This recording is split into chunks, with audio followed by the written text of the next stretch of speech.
اللهم إني أعوذ بك من همزات الشياطين بسم الله الرحمن الرحيم الحمد لله رب العالمين الصلاة والسلام على سيدنا ونبينا وطبيب قلوبنا وشفيع ذنوبنا بالزهراء محمد المصطفى وعلى أهل بيته الطيبين الطاهرين المعصومين لا سيما إمامنا المنتظر والحجة الثاني عشر روحي وارواح العالمين لتراب مقدمه الفداء اما بعد فقد قال المعصوم علیہ السلام الحق مع علی وعلی مع الحق.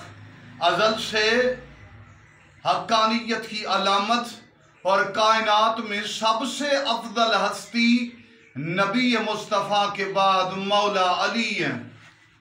علی مولا کا مقام کون بیان کر سکتا ہے؟ ان کی عظمت کا کون ذکر کر سکتا ہے جسے یا نبی جانے یا چلی جانے اور کسی کو معرفت مقام علی کا پتہ نہیں. تو یہ ماہ مبارک رمضان ہے 19 آج کے دن ہم گفتگو کریں. کل 18 رمضان تھی، ہم جناب مختار کے متعلق بولے، ان کی شہادت کا دن تھا. آج مولا کی ضربت کا دن ہے.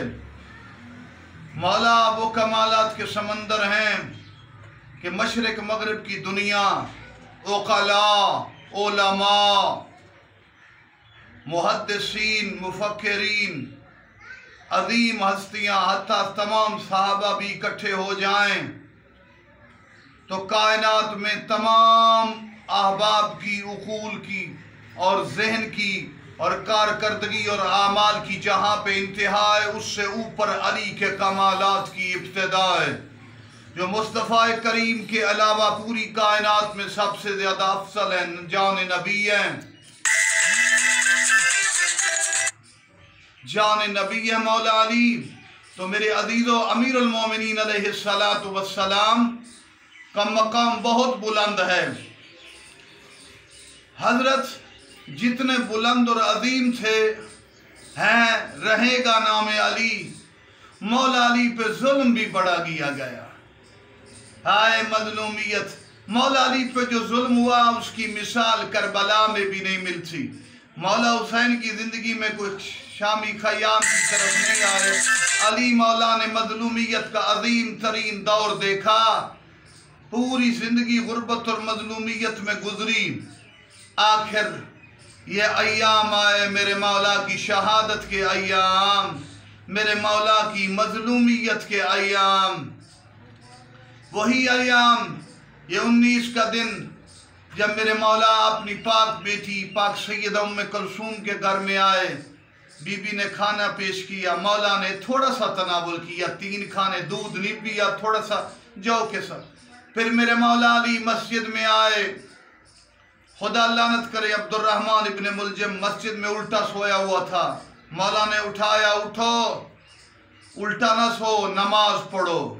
جو علی وقت نماز کے وقت اپنے قاتل کو بے نماز نہیں دیکھ سکتا، قطعاً اپنے شیعہ کو بھی بے نماز نہیں دے سکتے.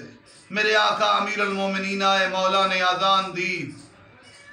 علی کی آذان پر کوفہ کے لوگ اکٹھے ہوئے. قربان جاؤں، کائنات میں کتنا مشکل مرحلہ تھا. میرے مولا نے آذان کے بعد نوافل شروع کیے. سجدے میں سر رکھا. اس ملعون نے شام سے تلوار لی تھی جو بجھی ہوئی تھی. تو مولا کا اصل قاتل ابن ملجم نہیں، یہ آلہ قتل ہے، اصل شام والا تھا جس نے اس کو بھیجا.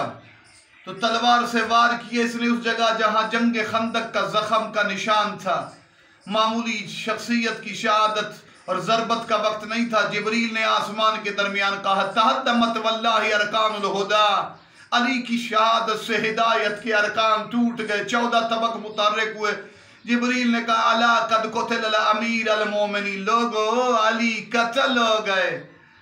ہاں، قربان جاؤں مولا پر. علی نے کسی جنگ میں وہ دعویٰ نہیں کیا جو مسجد کوفہ کے محراب میں فرمایا فزت برب الکعبہ. یہ دعویٰ علی کے ساتھ ہے. علی ہی کامیاب ہیں یا علی کو ماننے والے ہی کامیاب ہیں؟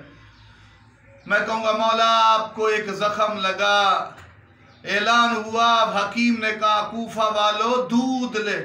دودھ اگر مولا علی کو پلایا جائے تو زہر کی شدت کم ہوگی. مولا آپ کو ایک ضرب لگی پورے کوفہ کے بچے دودھ کے پیالے لے کر آئے جو علی ہم پہ شفیق باپ کی طرح تھے، مولا علی کو پلاتے. ہائے قربان جاؤں، وہ کیا وقت تھا جب آپ کے بیٹے حسین کو ایک ضرب نہیں، ضربوں پہ ضربیں چل رہی تھی، حسین کو پانی پلانے والا کوئی نہیں تھا. السلام علیکم ورحمۃ اللہ وبرکاتہ.